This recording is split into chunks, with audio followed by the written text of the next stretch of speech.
If you're dealing with hormonal issues, I want you to know that there is hope. So, whether you're someone who's on hormone replacement therapy, both male or female, we have excellent changes that we get in our office, and it really comes down to the proper testing.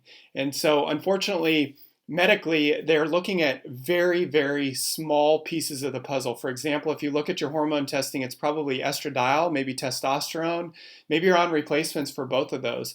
Those are really important, but what a lot of people don't realize is that estradiol is your main estrogen, but there are multiple other estrogens that we can look at to see how those hormonal pathways are functioning and how efficient they're functioning.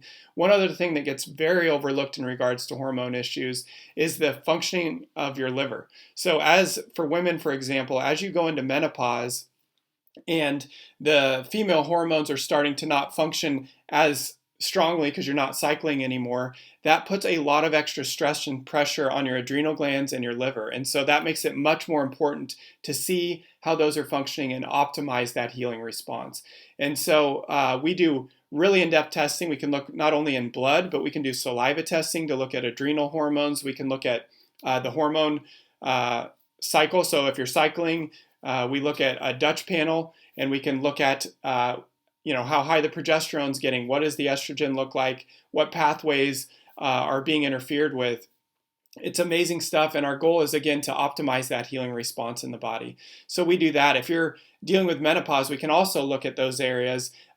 We just look at them from a different lens because your hormones are going to be different, and they should be different. And unfortunately, a lot of times on hormone replacement, you wouldn't believe the results that we see with some of these people who have inefficient livers, and they're just pumping and pumping hormones. And on these tests, we can actually see if there's a propensity for or certain pathways that are cancer-causing pathways. And so if that's the case, we want to do whatever we can to drive that body out of that response and get that body functioning and healing at an optimal level. So whether you're dealing with fatigue, again, digestive issues can often be a piece, thyroid issues, but any hormone issues, male or female, maybe your energy is just low or you're depressed or not feeling good. Those can all be signs of hormonal issues. And one thing that I've realized over the last,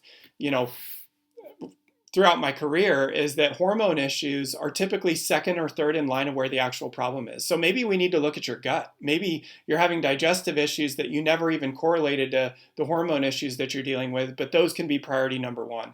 And so when you come into the office, one of the first things I'm going to do is prioritize the testing and see exactly what we need to do to make that path to healing as efficient and as pleasurable as possible, because I know it can be such a struggle. I dealt with thyroid issues and hormone issues, helped my wife deal with those issues and repair and heal the body to the point where very little, if any, medication is needed in so many of the patients that we have. So I encourage you to give our office a call if it's something that you'd like my help with. I'd be more than happy to help you along the way, and I look forward to talking to you soon.